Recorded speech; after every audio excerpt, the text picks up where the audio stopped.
Tonight on Judge Drudy. We've all seen Santos, Bonacci, talk about how he killed a man.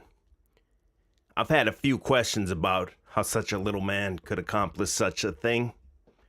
And after seeing his recent spiraling behavior, I don't think it's out of line to have some questions about that event, especially because he left the country right after. So it's not clickbait. I went and I pulled the police report, and we're gonna get into it here live tonight on Judge Drudy, the case of the vegan slaughterhouse.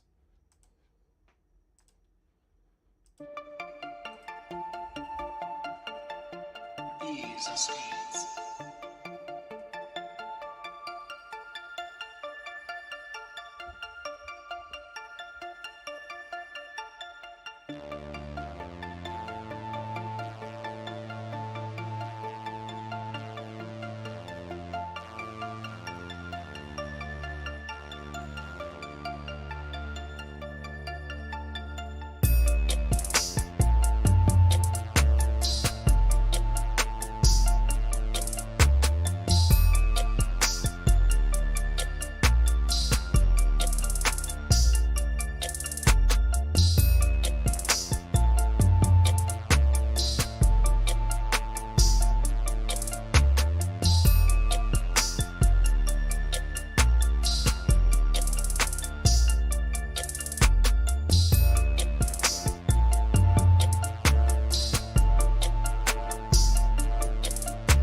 What up? It's your boy Drew.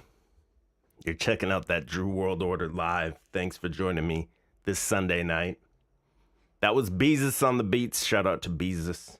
We'll probably get a new intro song for the new year coming up, but I do like that one. Shout out to the chat. Let's get into it. I won't waste your time. If you don't know who Santos is, very early on in my awakening, whatever you want to call it, I came across this guy. The YouTube channel is called Mr. Astro Theology. He does, back when I followed him, he did astrology. He did some of that like Black's Law dictionary type stuff, all that kind of stuff. And later he went to jail in Australia for some charges, and then he came out of jail and then went full flat earth and everything right when flat earth was getting popular on the internet. But this is the channel, Mr. Astro Theology. And a few years ago, I don't remember how, but I came across the information that he killed a man.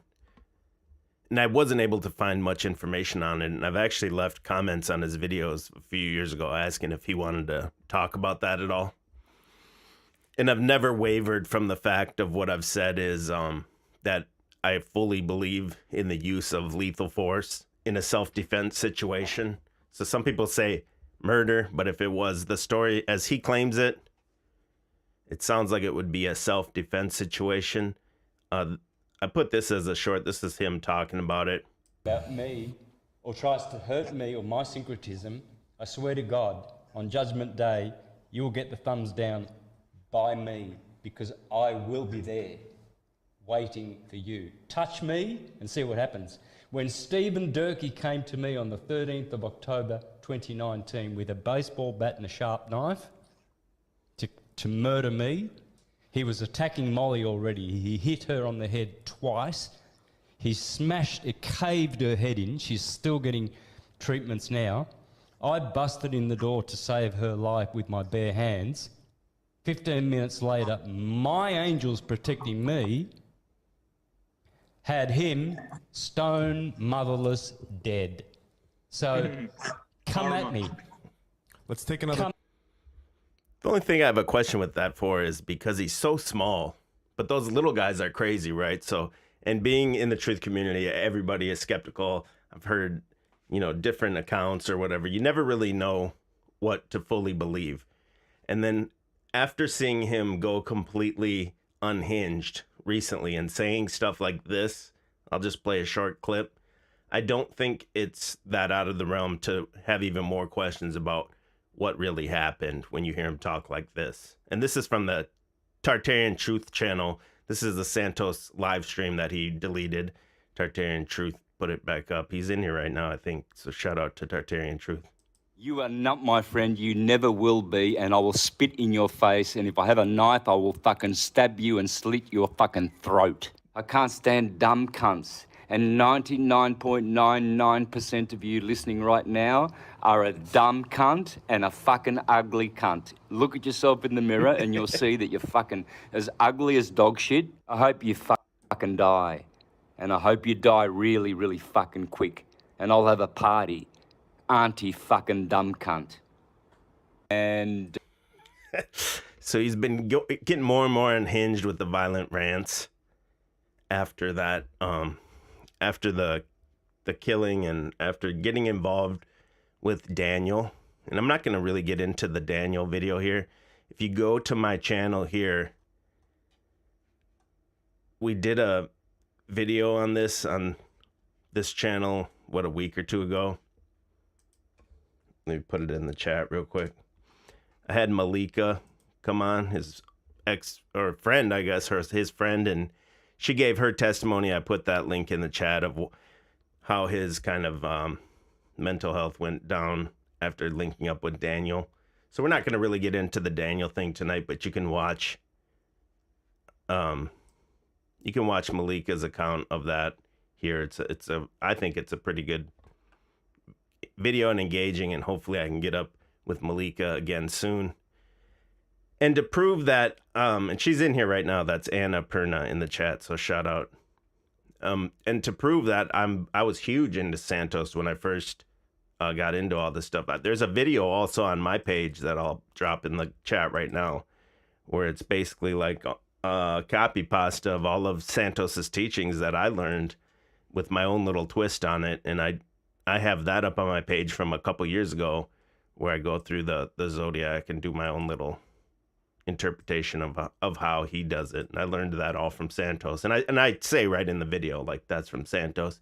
And also from watching Santos, he talked about Bill Donahue. That was another big influence on me very early on, and when I got into all this information. So I learned of Bill Donahue from Santos too. So Santos was a big part of my waking up process, whatever you want to call it. And it's been kind of sad to see him like go downhill like so fast, like he's unhinged and he's off the rails. Boru threw down $20. I do appreciate you, and what a perfect time, because next I was going to bring up this. I wanted to know what happened with the man and the death in Santos, and see if it matched the story that he tells. When Santos tells the story, it doesn't waver very much. So I went and he gave the name of the guy, the date, and everything, and I was able to look it up and request the police report. So I do want to take time to show this here. It did cost me $50 out of my pocket to get this. So I am going to ask anyone that finds this information, if you find it worth your while, if you could even donate even $1 or $2, if we could just kind of crowdfund this. Cash App, Venmo, PayPal, same name on all three, get chalked up. Some people might not think $1 or $2 is a lot, but it adds up if a lot of people threw down $1 or $2, or if you'd like to become a member of the channel or throw down any super chats or whatever. YouTube takes 30% of that, but hopefully we can kind of crowdfund this $50. It was $10 non-refundable just to start it, and then once I gave them all the information, they wanted $40 more before they would release it to me. And that's from Oregon. That's different in every I think even every city is kind of different with that.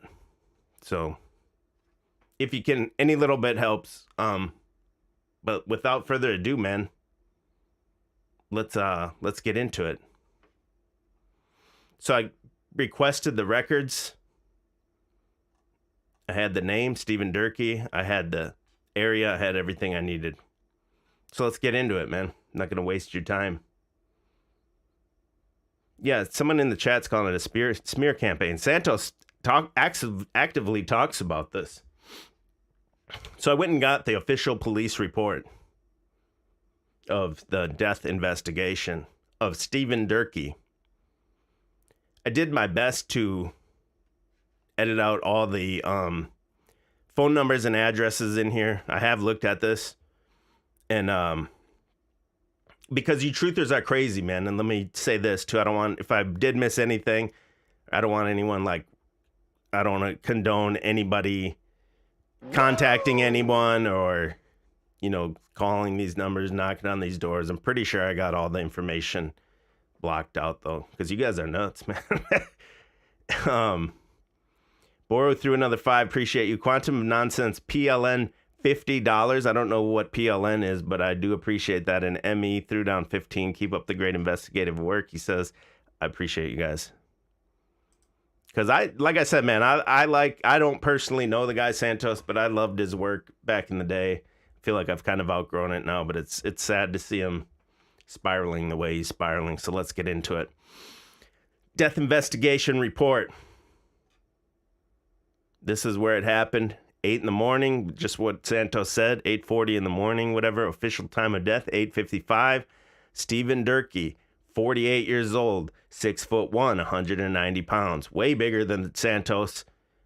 The report says originally found lying on the right side, the body, they're talking about facing north wall of dining room. Body was rolled to back by initial responding deputies to render aid and assess medical condition. Handcuffs also applied at this time. SA1 threw down 499. I haven't seen you in a while. Appreciate it. Let me also I want to say this. If anyone wants to do a reaction video to this, I'm pretty strict with my copyright claims. If people want to use my stuff, if I don't really know them, but if anyone wants to use this and do a reaction video or whatever, feel free. So Stephen Durkee, 48, found dead. The name of what the person Santos claims he was with matches up. Molly, 45 years old.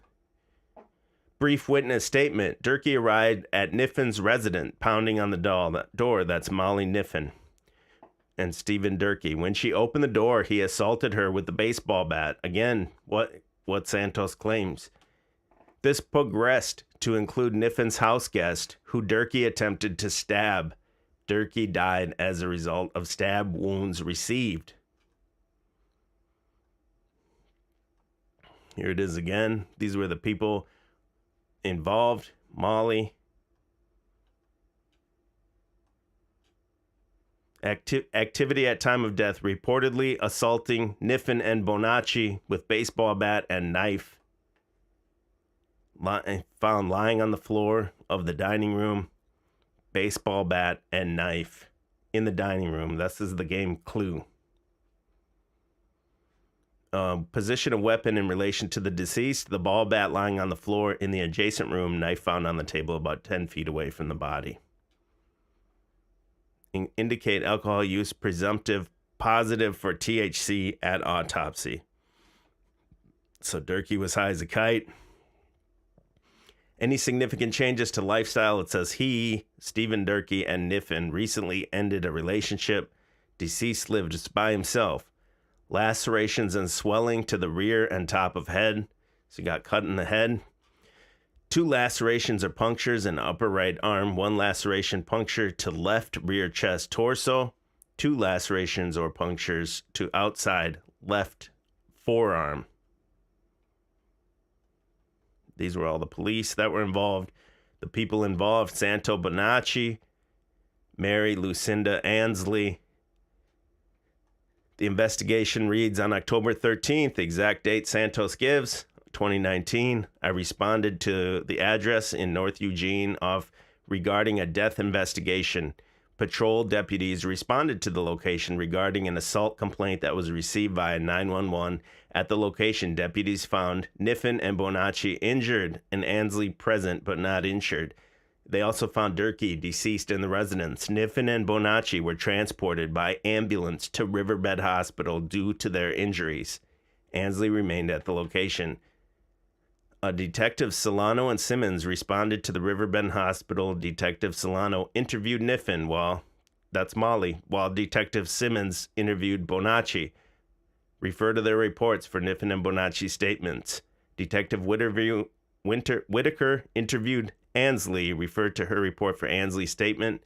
I proceeded to photograph the residence where the assaults occurred. The events associated to the assaults appear to be contained in the living room entryway, the kitchen, and the dining room. Durkee's body was lying on the floor of the dining room. Refer to my supplemental report pertaining to the residence and evidence collected. Physical evidence at the location was consistent with the sequence of events Niffen, Bonacci, and Ansley provided during their interviews. A full and complete autopsy was performed by Dr. Davis, Lane County Medical Examiner. Missy threw down. Appreciate you, Missy.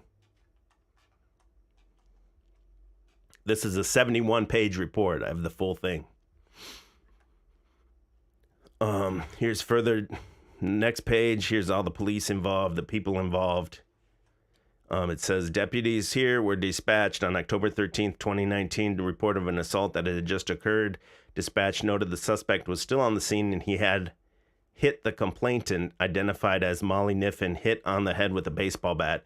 The suspect, identified as Stephen Durkee, was reported still on the scene, and both Molly and Stephen were bleeding. Exactly what Santos claims. Santos doesn't really waver when he talks about this and says different things. Because I'm so skeptical of everything, there were small things that I've heard him say that I kind of thought might lend some suspicion to this, but so far we have exactly what he says.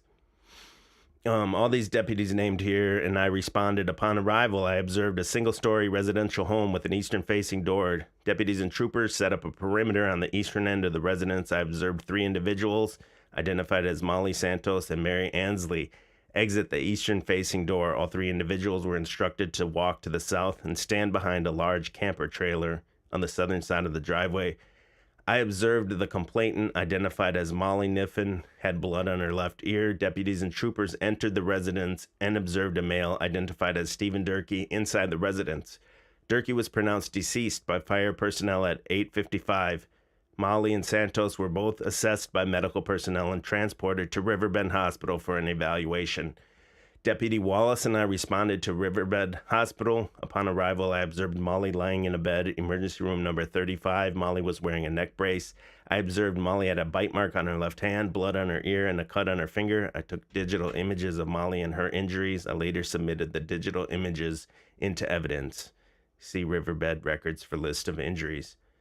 I responded to emergency room number 41 and observed Santos lying in a hospital bed. I observed Santos had blue and purple bruising to his forehead, an abrasion on his neck, abrasion on his arm, and multiple cuts on his hand. I took digital images of Santos and his injuries. See Riverbed medical records for list of injuries. I later submitted the digital images into evidence. I observed Santos' clothing was in a box in the room. I also observed he was still wearing his pants. Deputy Wallace and I processed Santos' clothing. I took digital images of the clothing. See all this for further. I submitted it to evidence. I submitted Molly's clothing to evidence. Detective Silano contacted Santos and explained we wanted to retrieve personal information from his cell phone regarding the incident. I filed out the Lane County Sheriff's Office consent to search form and indicated under property described as cell phone iPhone black with black leather case. I allowed Santos to read the form, and he voluntarily signed the bottom of the form. I submitted the original to evidence. I attached a copy. Molly and Santos were both assessed by medical personnel and released from the hospital. I transported Santos and Molly back to the address per Detective Solano's request. So everything checks out according to what he says up to this point. These are all the evidence that was entered These are the people. Another report here, because I think this is all the different sheriff's office and different like troopers and everyone. I think they each submit a report, or each officer, maybe, I'm not sure. On 10/13/2019 at 8:42, I was dispatched to the residence, a report of an assault. Dispatch advised me the involved males had a baseball bat and the other had a knife. I responded to the location, established a perimeter. 3 individuals exited. The male that exited was identified as Santos Bonacci. Santos advised that there was only one person left in the residence. He stated this male was injured inside the house and he did not know if he was breathing. Trooper Clark, Trooper Zimmerman, DS Mars, and I approached the front door of the house, which was wide open. I observed a male, later identified as Stephen James Durkee, lying on his right side in the dining room facing the wall. We yelled police several times, ordered the occupants to announce themselves. We entered the residence searching for additional victims to render aid to the Durkee lying on the ground. Durkee was not responding to any commands. Durkee's shirt was soaked in blood, and there was a large amount of blood on the floor next to him. I maintained cover on Durkee while the troopers continued clearing the house. No additional occupants were found. After the remainder of the house was clear, I approached Durkee and removed a wood-handled knife that was sheathed in his left thigh pocket. I placed the knife on the kitchen floor a short distance away. I handcuffed Durkee in the front and checked for pulse. I felt no pulse and observed Durkee was not breathing. I radioed dispatch to paramedics code 3 and began chest compressions for CPR. Trooper Clark retrieved an airway mask from his first aid kit and assisted in providing breaths between my set of compressions. Digital photographs were taken. I continued CPR for about 3 minutes until I was relieved by paramedics who checked Durkee for a pulse. So when you see those red lines on this, that's what I cropped out, and then any of these black HIPAA lines, that's how I got it from the whatever police. I exited the evident residence and set up a perimeter. I began a crime scene log. I was tasked with taking photos of the exterior and taking general photos by Sergeant Gleaser. Blah, blah, blah. Here's another one. All the people involved. These are all the people the top 2 were involved, and these are everyone they contacted. Deputies were dispatched to a report of an assault that had just occurred at the address. Dispatch noted the suspect was still on the scene and he had hit the complainant, identified as Molly Niffen, on the head with a baseball bat. The suspect, identified as Stephen Durkee, was reportedly still on the scene, and both Molly and Stephen were bleeding. When I arrived on the scene, deputies were requesting code 3 medics and they were starting CPR on a male inside of the residence. Medics arrived on the scene and transported Molly and Santos Bonacci to the hospital. I assisted Sergeant Glesser with clearing the backyard. We accessed the backyard by jumping the fence on the side of the house. We were able to check most of the backyard except a locked shop on the northwest corner of the property. We left the backyard through an unlocked door on the side of the house. We walked directly to the house, to the front yard, and I left the crime scene as Deputy Nash was putting up crime scene tape. I was then assigned to canvass the neighboring houses to locate any witnesses. I first contacted 2 residents directly across the street from the involved house. I observed there were cameras on the front of their residence. I spoke with the primary resident of the house, Michael Altavilla. Michael told me that the cameras on the front of his house had just been put up and were not connected. Michael said he had gotten up for work and was in the shower during the dispute. When he got out of the shower, he heard the police sirens coming. Michael's roommate, Russ Adriano, said he was in the bedroom and heard people yelling and banging at the involved house. Russ said it sounded like the yelling was coming from the front yard of the involved house. Russ guessed he heard the yelling about 30 minutes prior to the police arrival. Russ pointed at the bedroom window, which was on the front of the house, facing the involved house. I then had contact with the resident, Robert Westbrook. He told me he had just gotten home from the store around 8:30, heard Molly's dog barking. Robert could hear Molly yelling, and he assumed she was yelling at the dog. Robert then looked out the window to see the dog standing in the front yard facing back into the front door of the involved house while he was barking. Robert then saw Molly come out of the house and go to the van in the driveway. Molly's voice was raised while talking or arguing with a male. She went to get something out of the van, then returned to the house while talking with a raised voice the entire time. John Smith, appreciate you. I spoke with Arthur McMahon. He lives in the house across to the north. McMahon walked his dogs at 8 o'clock. He was in the grass to the north of the involved house between the fence and with the dogs. He did not hear or observe anything. I had contacted this below list of neighbors who did not see anything involved with the house. I attempted to contact these neighbors, but was not able. From previous calls for service, I know that Stuart Logan, who lives nearby, has cameras on the front of his property facing downhill. These cameras may be able to record the north side of the property. I attempted to contact Stuart via phone, but he did not answer. I left a voicemail for him to call back. I later learned from Detective Jones that he had talked with Stuart in person. Stuart told Detective Jones he still had my contact information and would call me after he reviewed the video from his cameras. At the time of authoring this report, I had not heard from Stuart. So these are the witnesses' statements. Exactly what it just said, pretty much just reiterates it. They heard the yelling and all that. Here's another sheet here, next page. 8:42, I responded here. Dispatch, there were 3 individuals. They followed them to Riverbed Hospital, where an examination was scheduled to be performed on Durkee's body. Upon arriving at the hospital, I met with forensic pathologist Dr. Daniel Davis, who was reviewing the results of a CT scan of Durkee's body. Davis then began the procedure by conducting an external and internal examination of Durkee's body. During this examination, in part, Dr. Davis, HIPAA, man, something good there, but it's gone. I seized the knife, the blood dot, the DNA card were all obtained during the autopsy. Another page here. So all the people that responded.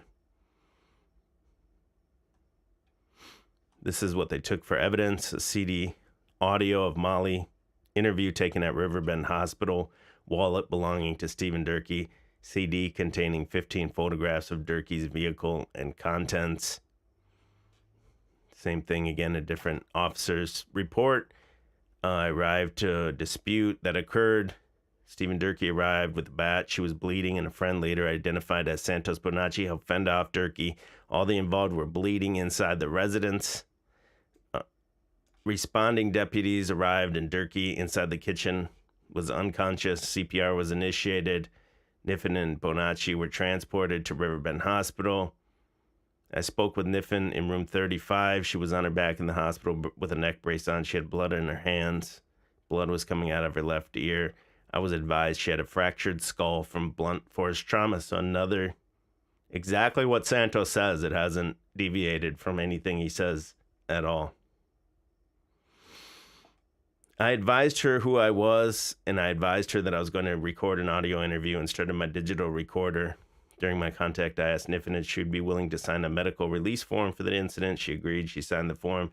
I asked her if we could look at her house, and if she was willing, let us have DNA sample, and downloaded her cell phone data to obtain the text messages between herself and Durkee. She also agreed.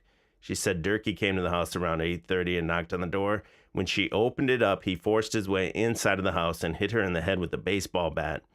She then went down, and he hit her on the head with the bat again. She said she didn't remember much after that, but remember her friend Bonacci coming to her aid and Durkee and Bonacci fighting. She said at one point she saw Durkee produce a knife and wasn't sure what happened after that, but noted there was a lot of blood everywhere. She had no idea what the condition of Durkee was and advised she wanted to press charges for assault. So she was messed up and didn't even know he was dead. There's a hip extraction, and then it says they were given a ride back to the location to collect the clothing seized by the deputies. When they arrived back at the incident location, we asked if they'd be willing to do a video walkthrough regarding what they remembered of the incident. They both agreed. Detective Rogers recorded the walkthrough videos and later placed them into evidence. Appreciate you, Dang. I was then asked to do a search of Durkee's vehicle that was located in front of the residence. A red Subaru Forester. The vehicle was unlocked. Inside the passenger seat was keys for the vehicle along with Durkee's wallet. Inside the wallet was Durkee's Oregon driver's license and some credit cards. There was also miscellaneous paperwork and business cards. I seized the wallet and later placed it to the photographs of the vehicle into evidence.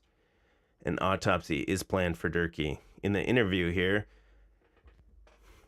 it said Niffen said she was assaulted by a guy she had been in a minor relationship with. She said Stephen Durkee had been acting strangely and possessive. He believed she was engaging in sexual behavior with Bonacci and was acting more and more aggressive and threatening. She said he had sent her a number of text messages telling her he was going to come over and hit her in the head with a baseball bat and then cut off her head. She ended up blocking him from all social media contacts and via text the prior day. She was in her bedroom at 8:30, heard a knock on the door. She opened the front door, and it was Durkee. He pushed her back into the house and hit her in the left side of the head with a baseball bat. She fell back, and he hit her head again. Niffen could not remember much about what happened after that, but did see her newer friend Bonacci come to her aid and fight with Durkee. I asked about her relationship with Durkee, and she said they had been in a complicated relationship before, but had separated from him sometime and had recently just brought him back into her life due to a project. She had known him for 3 years or so. When Bonacci came to help Niffen, Durkee attacked him and they fought in the living room. I asked her for consent to look for weapons in the house, and she said there was a bat and a knife that he had brought in the house. I had her sign a medical form to search the phone and for DNA. She said Durkee had not been physically violent with her prior, but had been verbally violent and had some strange idea she belonged to him and she shouldn't be involved with other males. She said she was never really in a true relationship with Durkee and was under the impression she was free to do what she wanted without constraint. She liked Durkee as a person, but didn't like his behavior. Niffen said Bonacci was a famous astrologer and she had contacted him online. She heard he was coming to Eugene and asked Bonacci to come stay with her. Bonacci came and brought a lady named Marie along with him. Marie stayed in a van outside while Bonacci stayed in the south bedroom. Niffen stayed in her own room on the north side of the house. Bonacci was scheduled to stay a few weeks with her before Bonacci would move on to the next place he was visiting. Durkee knew about him coming to stay with her and got mad for her not calling and he had just recently lost his job as well. She said he was having a mental breakdown, Durkee. Niffen asked about Bonacci and said she was wishing to press charges against Durkee. The recording was stopped after that when Niffen was released from the hospital. So she doesn't even know the guy's dead. I did totally forget to bring up the guy. I was going to have these up. Stephen Durkee. This is the guy. Looks like a totally normal guy, but I guess you never know. It says he's survived by 2 daughters. It doesn't say much about it here, but this is the guy. When you look at him here, I think that's him. Stephen Durkee. Hold on one second. There's one more that shows him working at like a lab for animals.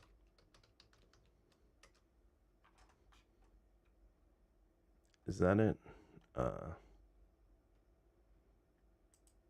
There was only a few articles. This is his obituary. There's much more to the report too. We're gonna go back to it in a second. When I looked this up too, when I was looking for police reports about it, there wasn't very much at all online or any of the newspapers or anything.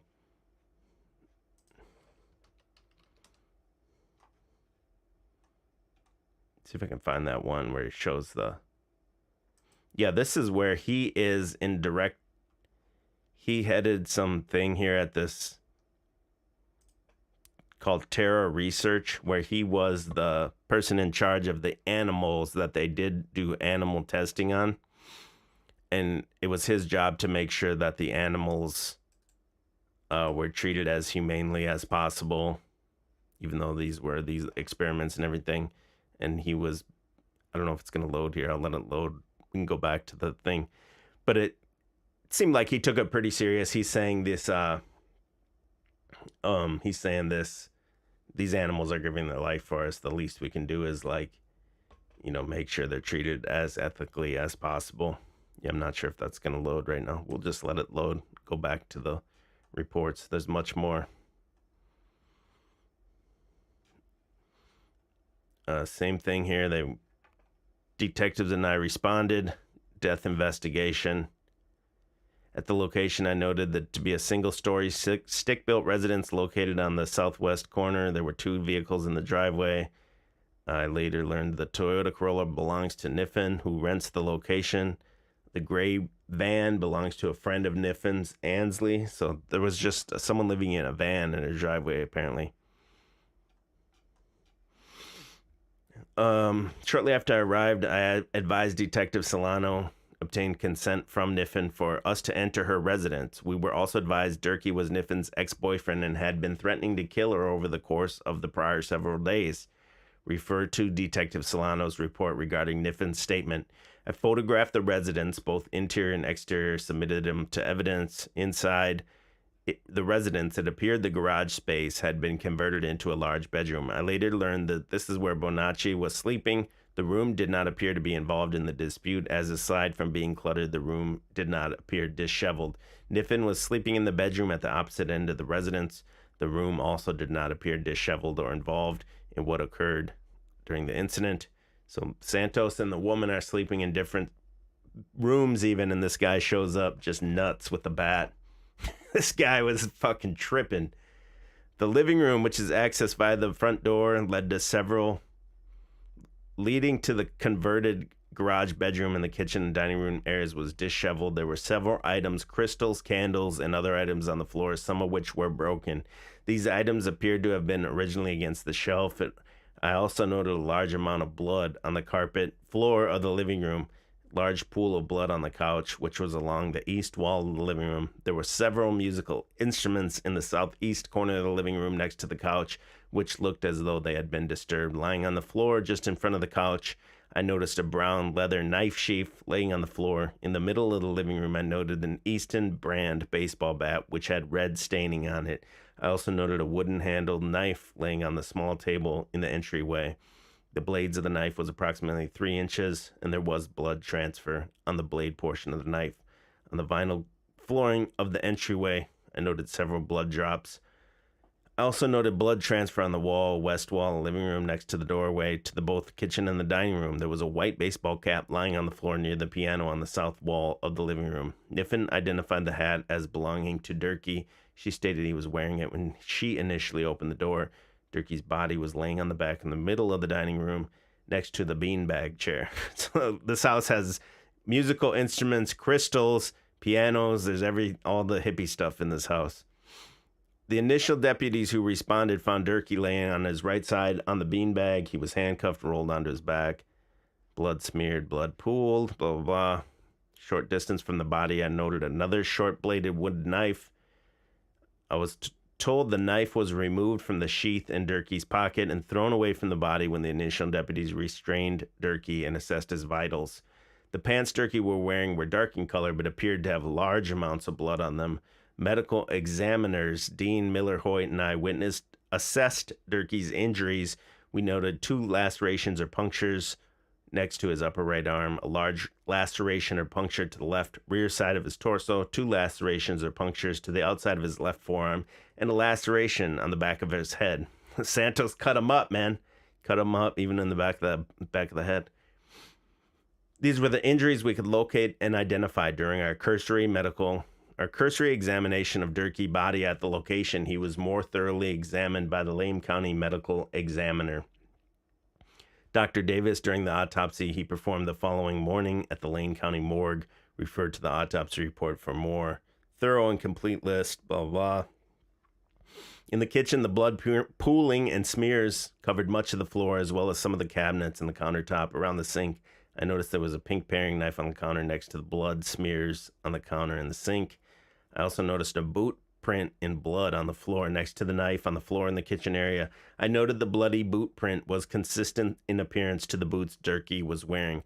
I checked with the initial responding deputies. All stated they did not walk through the kitchen in the short hall connecting the kitchen to the dining room.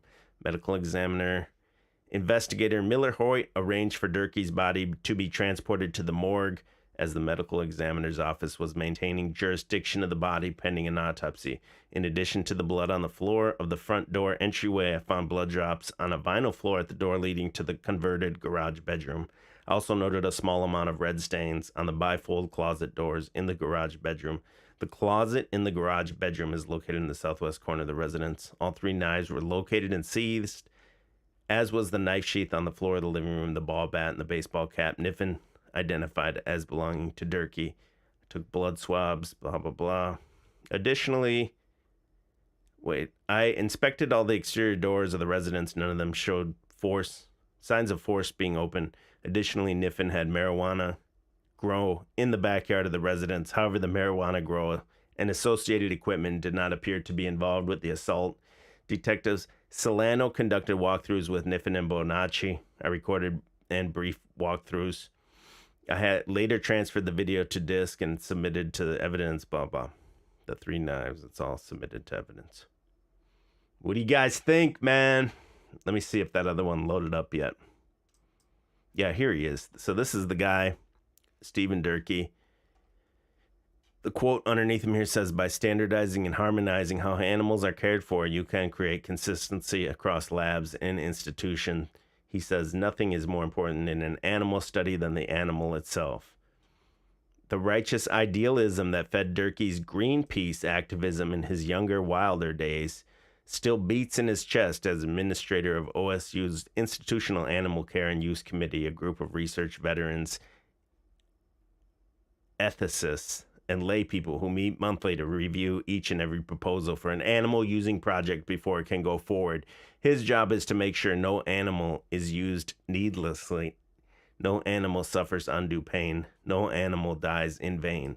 It's not a light topic, he says. Day in and day out, there's a whole seriousness. To me, these animals are heroes. They're giving their life for the greater good. Man. So that was what he did, basically. He was a Greenpeace nut back in his younger days. That's how you know he's nuts, I guess. Rest in peace, Stephen Durkee, man. So far, there's zero anything to question what Santos says. And like I said at the beginning, I fully support the use of lethal force in some kind of attack like this. Got 168 people in the chat. If everyone could just take a second, hit the thumbs up. I appreciate you. If you do find this work worth your while, if you could just donate. Every small donation helps. This did cost me $50 out of pocket. Here's the same, another thing. This guy, Durkee, arrived with a baseball bat. She was bleeding. Santos helped.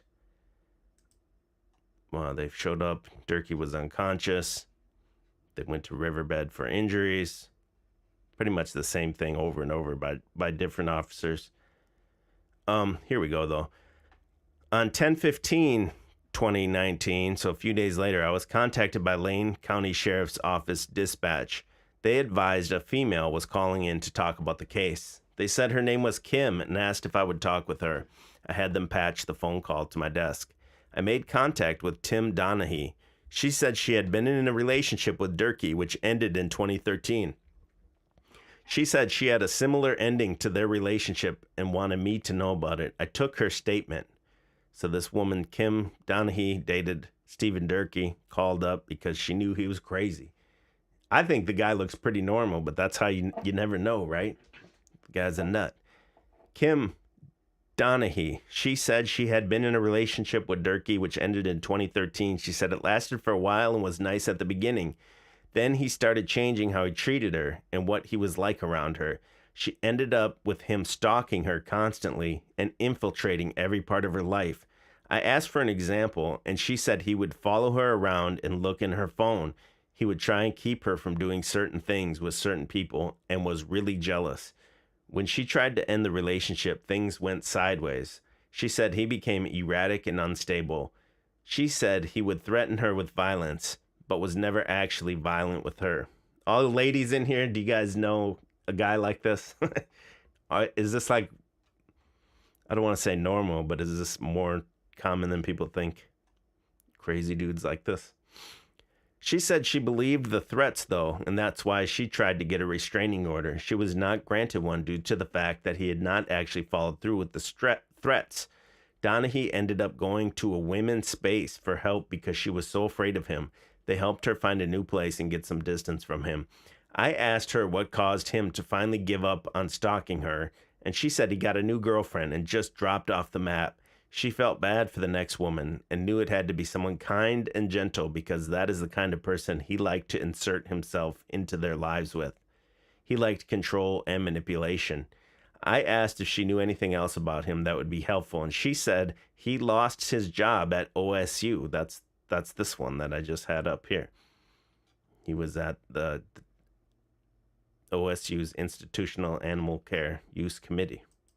She said he lost that job working in the lab and told her it was due to a conflict in the department. She said she ran into another person from the lab who told her the truth. She was told he was fired for sexual harassment.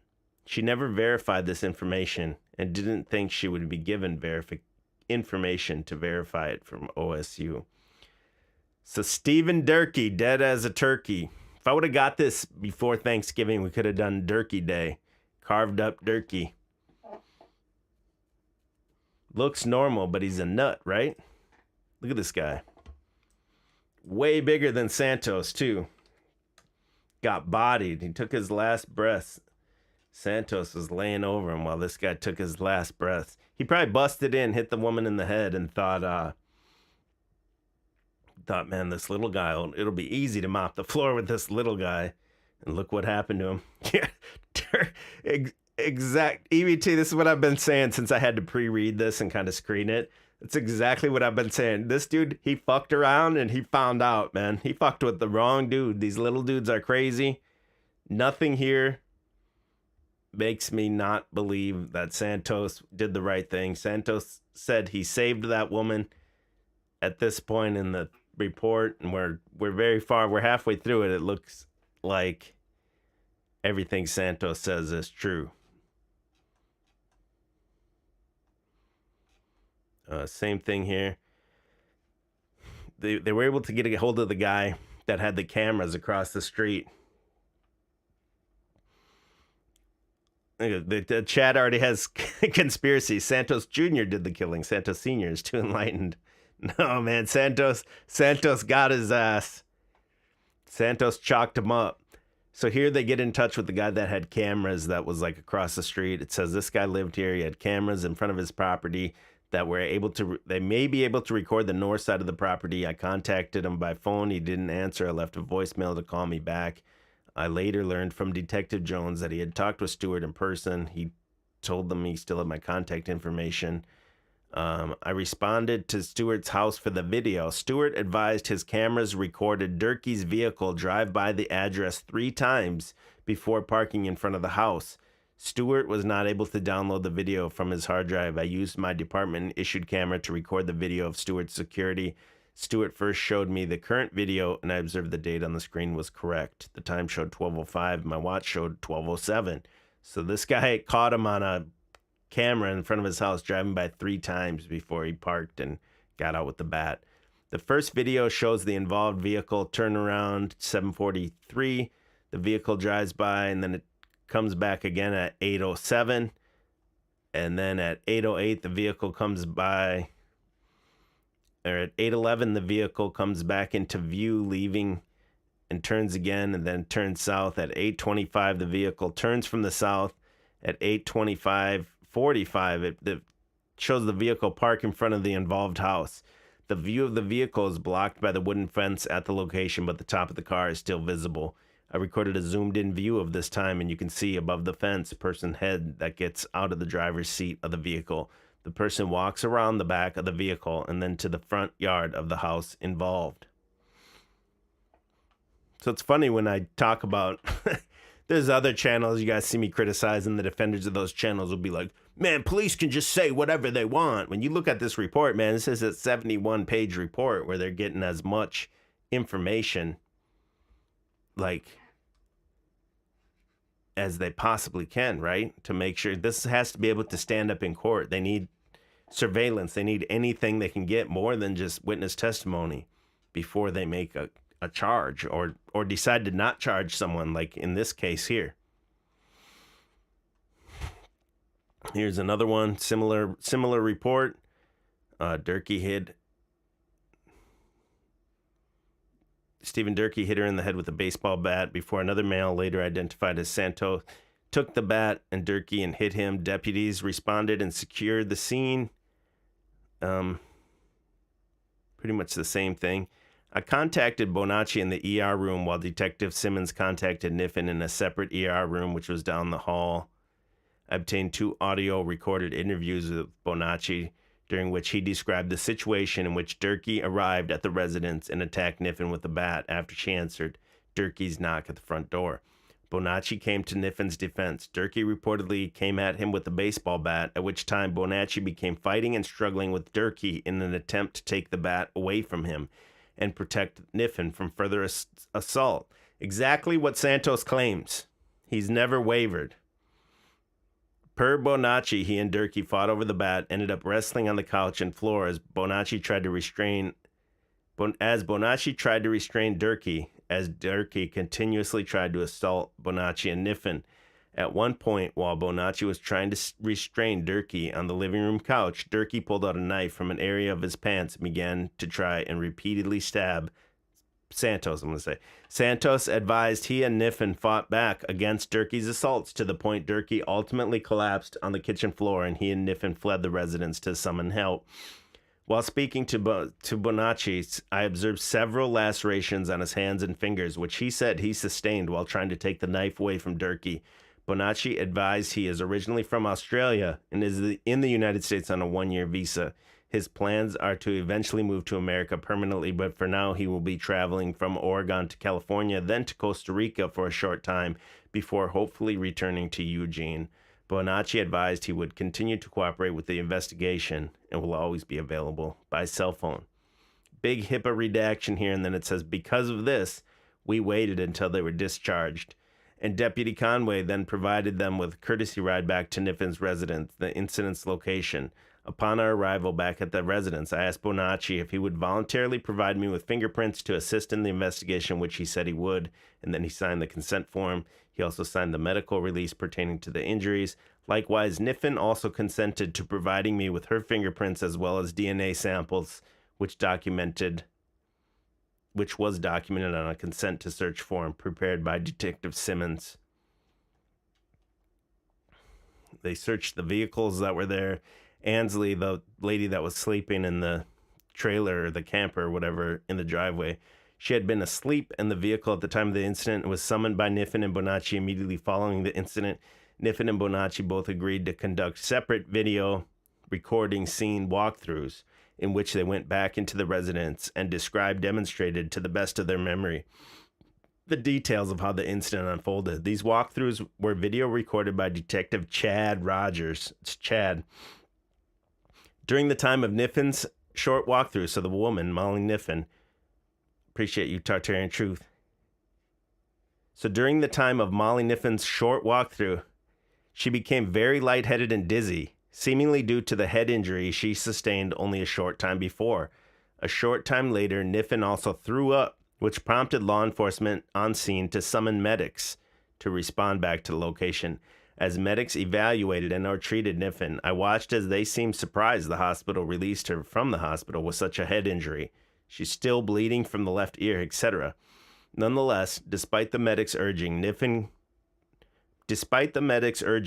to go back to the hospital, she refused, saying if the hospital released her, she must be fine. The scene was ultimately released back to Niffen, at which time her and her landlord were making arrangements to have a company respond to clean up the blood and any other biohazard that was present because of the incident. The lady was sleeping through the incident because she's outside in a trailer. She's sleeping in a camper or something outside. That's how there's someone living in. So this lady has like a hippie house, right? And there's someone living in a trailer outside on the driveway or something, it seems like. Here's what y'all came for right here. The interview with Santos Bonacci from the investigators. Can I insert an ad right here? We'll be back after these messages. I think it did it. The interview. Now back to our show. The interview with Santos by the investigators. Bonacci advised me he met Niffen in person for the first time about 12 days ago and had known her for a couple of years online as they share common interests such as astrology. Bonacci had come to Eugene as Niffen wanted Bonacci to teach her and her friends astrology, and they were mutually going to help one another out as Niffen does event planning, promotions, etc. Bonacci had never met Durkee, and in fact only seen one vague picture of him prior to the incident on today's date. Bonacci was aware Durkee had been making death threats via text messages to Niffen for the past few days, and Bonacci has been encouraging Niffen to contact the police and or get a restraining order against Durkee. However, Niffen did not do so. Since arriving in Eugene and staying in Niffen's residence, he has been sleeping in a bedroom which is a converted attached garage, while Niffen stays in her room on the other end of the residence. And Santos is a gentleman. On this date, Bonacci woke up to hear banging and Niffen's dog going crazy inside of the residence. As the door from his bedroom leading to the kitchen and living room area was closed, Bonacci did not see anything that was occurring. However, despite this, he had a feeling from the commotion that Durkee was there, coming to follow through with the threats. Immediately thinking Niffen must have fled from the residence out the back, Bonacci's first thought was to also flee the residence out the sliding glass door, which leads to his bedroom to the driveway. Just as he began to do this, Bonacci heard Niffen screaming inside the residence, and Bonacci knew he had to go help save her. Santos is a G. Anyone that's talked shit about Santos, look at this guy. He could have dipped out. He's 105 pounds. He could have just peaced out. He heard his friend was hurting, and he went in there. This little man went in there and did save her, as he claims. Bonacci said he went out and opened the bedroom door, which accessed the rest of the house, to find a male with a baseball bat, who he assumed was Durkee. Bonacci realized and or observed Niffen had been struck in the head with the baseball bat. At the same time, Durkee began coming after him with the bat. Bonacci engaged Durkee and grabbed hold of the bat, eventually taking it away from Durkee. However, Durkee, who is considerably larger than Bonacci, tackled Bonacci onto the living room couch, whereupon Bonacci said he wrapped him up the best he could in some sort of wrestling hold in order to try and restrain Durkee. Bonacci advised he was punching Durkee and yelling at Niffen to hit him with the bat, all the while trying to reason with Durkee, calling him by name, Steven, telling him to stop, don't do this, and she hasn't done anything. Durkee made such statements as, "I'm going to kill you, cunt," referring to Niffen, Bonacci, or both, and made statements such as, "You betrayed me," and "You fucked her," along with other murmuring and, quote, stupid stuff. Damn, so Santos could have just dipped out. Barely knows this lady. Not even sleeping with her. He came back to save her. It's on an official police report. Exonerated of all charges. If anyone says anything else bad about Bonacci, man, they're tripping. Bonacci told me Durkee thought he and Niffen were sleeping together and was jealous, going on to tell me the death threats Durkee had been making to Niffen are extensive. Bonacci explained he is 7'5" and 125 pounds. Yeah, right, dude, you're not 125 pounds. While he described Durkee as being 6'2" and much larger than he. To this avail, Bonacci said several times he doesn't know where he got the strength to take on and overcome Durkee, describing it as divine intervention, and his, Bonacci's, meaning strength, as superhuman. That's still what he says to this day. He says his angels protected him. It was divine intervention. He was dumping adrenaline. This Durkee guy comes in high as a kite. He's not thinking straight. Gets wrapped up in a wrestling hold by Santos and gets stabbed in his arm, stabbed in his back and his side, and stabbed in the back of his head. Santos chopped him up, man. Damn.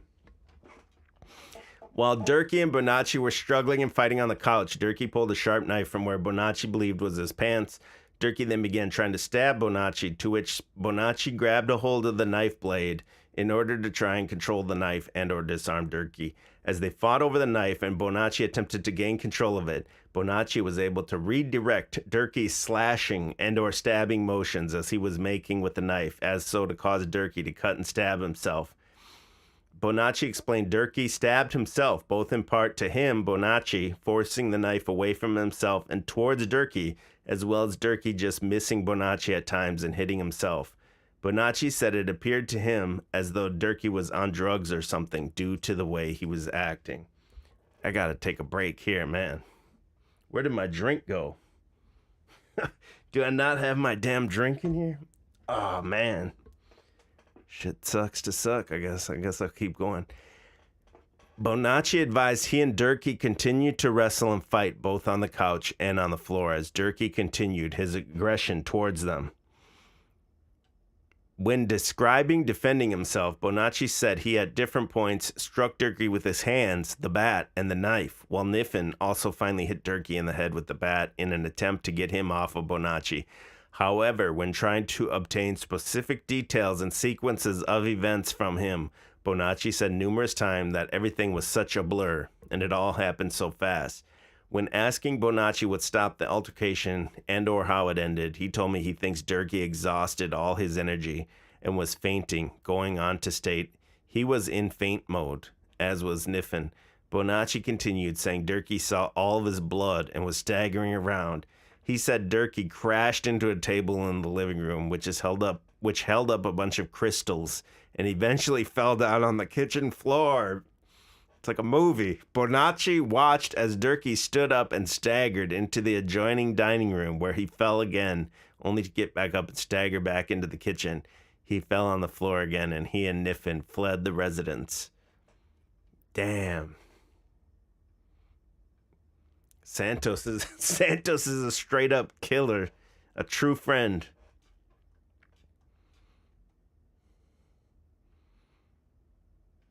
Same thing here. They obtained the CDs recording the 911 calls, submitted them to evidence. Deputies arrived to find a bloody deceased male on the floor, and the subjects were transported to Riverbend Hospital.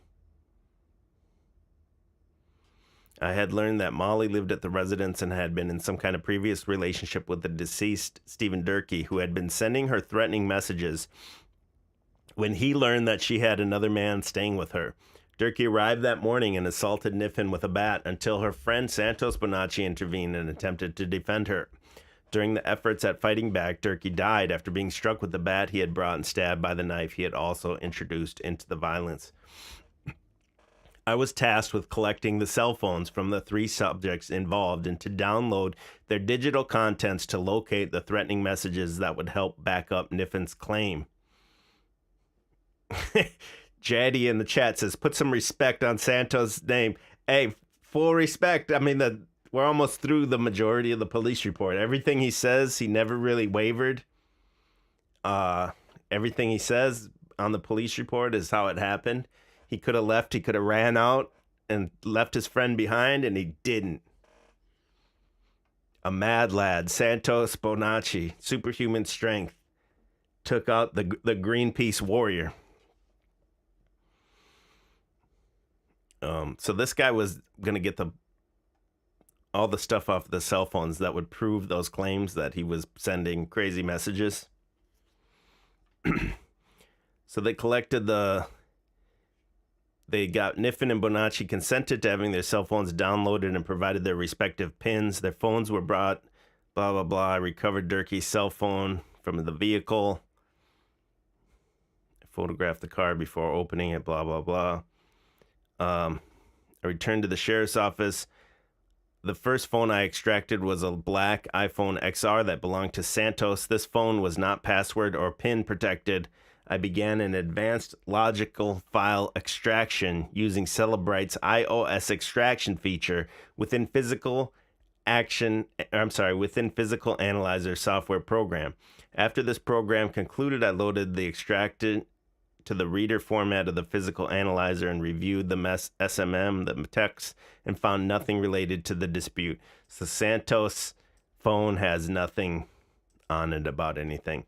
Next, I attempted to extract the iPhone SSE that belonged to Molly. I entered the PIN. I did the Physical Analyzer thing. There was 60 gigs of data stored on the phone. You know, it was all Instagram memes about astrology and stuff like that. You know it. Due to the storage capacity issues with my computer that affected the speed of running this program, I experienced several difficulties in being able to extract this phone in that manner. I later connected the phone to the Cellebrite UFED Touch 2 device, and it did extract advanced logical file extraction of the phone data. This extraction was captured on a thumb drive that I provided to Deputy Ben Schaefer, who is a certified computerized forensic analyst with mobile forensic certifications. to load into a higher-powered computer that he maintains in a computer lab. I learned that the threatening messages sent from Durkee to Niffen were discovered on this extraction, and Niffen's cell phone was returned to her. So she said Durkee was sending her crazy, "I'm gonna kill you" text. Voluntarily hands the phone over. They extract it. It's on there. This is an open and shut case. Durkee fucked around and he found out. The iPhone belonging to the deceased Durkee was locked. There was no information available that would assist in determining what the passcode was. I enlisted the aid of Albany Police Department computer and mobile forensics analyst detective in an attempt to unlock this phone so that it can be extracted. This detective assisted me with the aid of a forensic device that will likely be able to unlock the phone over a period of time. Currently, this phone is still in the process of unlocking, and I will document any further developments or efforts. So they must use some brute force password, and they just have to, like, wait for it to run. Same thing here. Let's see. Durkee arrived at the house with a bat. She was bleeding. Santos helped fend her off. CPR. The electronic devices collected at Durkee's home. They went into Durkee's home a few days later. They got his work cell phone, work tablet, and laptop, put those in to be examined. On Tuesday, October 15th, so this is a few days later, I was given a Seagate USB hard drive. Blah, blah, blah. Got the partial extraction files of the iPhone belonging to the victim, Stephen Durkee. Detective Jones advised that the thumb drive contained Celebrate extraction files of an iPhone belonging to the complainant Molly Niffen. Jones requested I view the extracted files and attempt to locate chat text messages between Durkee and Niffen relevant to Durkee's death.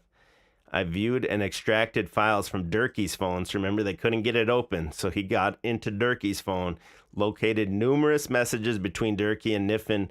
I extracted a message exchange between Durkee and Niffen, and between these dates or whatever, submitted it. Man, what do you guys think? This is pretty wild, man.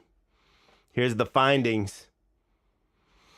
Numerous SMS, that's text messages, were sent between Stephen Durkee and Molly Niffen. The messages sent between 10/11/2019 and 10/13/2019 appeared most relevant as they increased significantly in frequency and in threatening content from Stephen Durkee to Molly Niffen.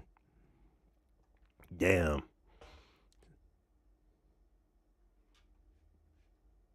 So where's the messages? Fat Elvis says, I could request the messages, but it's all everything that's in here, including the audio and video interviews with Santos and the woman. You can request all that stuff, but there's a charge to all that. So I just got the police report. This is this guy's qualifications to do this, over 200 hours, blah, blah, blah. Everything. He's been doing it for 21 years. So this guy's an expert. Lane County Sheriff's Office. Same thing over and over again. What does this say? Took the bat. In addition to the sheriff's office personnel, blah, blah. I attached 10 pages. This is just, they're adding stuff. And then these are just the actual files that were like DVR containing the extracted iOS messages. This is all the, like, you could actually pull these if you wanted to, but this is all the evidence in the case. Shout out to Dang. He says, shout out to Benton Brown Boy Khan. This is all the official forms that everyone filled out for all the evidence. Man.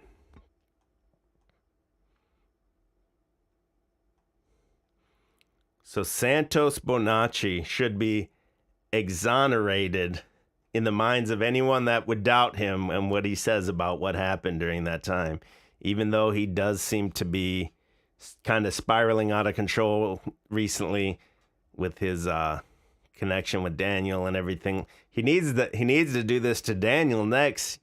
I wouldn't fuck with him, Daniel. This dude's a certified killer. Santos will take your ass out. Here it is. I, Santos, freely and voluntarily give consent to the investigators to retrieve everything fingerprints. He writes he writes all rights reserved and signed it. He talked about that on one of his, when he does that speech outside of that courthouse. He's like, you got to write this or something. That means it's under duress and null and void or something. This is the lady that was living in the van or whatever outside.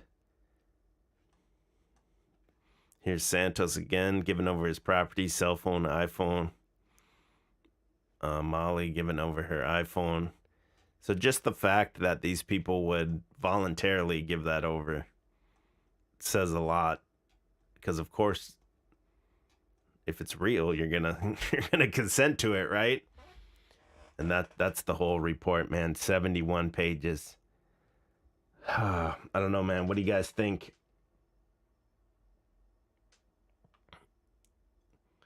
Shout out to, there's a couple.